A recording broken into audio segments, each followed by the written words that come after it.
హైదరాబాద్ నకిలీ ఉత్పత్తుల తయారీ కేంద్రాలకు అడ్డగా మారుతోంది.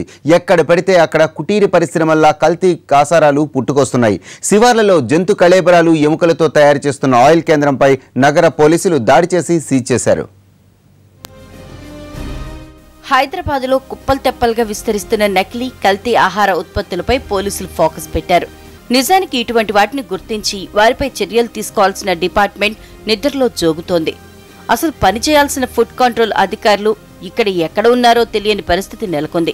ముఖ్యమంత్రి స్వయంగా నకిలీ ఉత్పత్తుల తయారీదారుల తాట తీయాలని ఆదేశాలు జారీ చేసినా కూడా ఈ శాఖ మాత్రం ఇంకా నిర్లక్ష్యం వేయలేదు. దీంతో పోలీసులే జోరుగా నకిలీ కేంద్రాలపై దాడులు, అక్రమార్కుల అరెస్టులతో దూకుడు చూపిస్తున్నారు. హైదరాబాద్తో పాటు చుట్టుపక్కల ప్రాంతాల్లో పెద్ద మొత్తంలో నకిలీ వస్తువుల తయారీ కేంద్రాలపై దాడులు చేసి పెద్ద మొత్తంలో నకిలీ సరుకును పట్టుకున్నారు.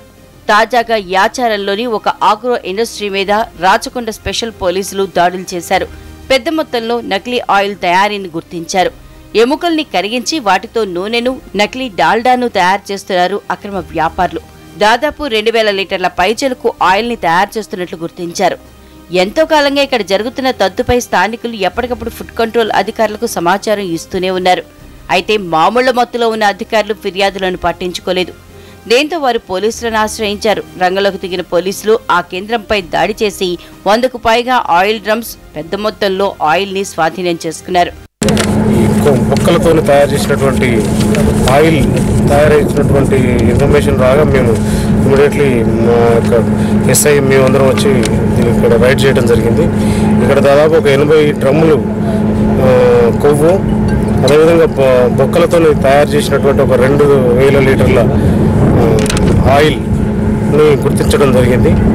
తాము తయారు చేసిన ఆయిల్ బహదూర్పురాకు సరఫరా చేస్తున్నామని, అక్కడి నుంచి ఇది ఎక్కడికి వెళ్తోందో తమకు తెలియదని ఆగ్రో ఇండస్ట్రీ యజమాని చెప్పుకొస్తున్నారు.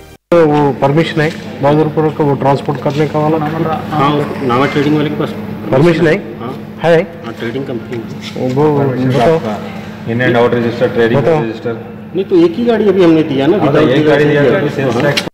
జంతు కళేబరాల్ని సేకరించి ఎముకల్ని మరిగించి వాటి నుంచి ఆయిల్ తీస్తున్నారని పోలీసులు వివరిస్తున్నారు.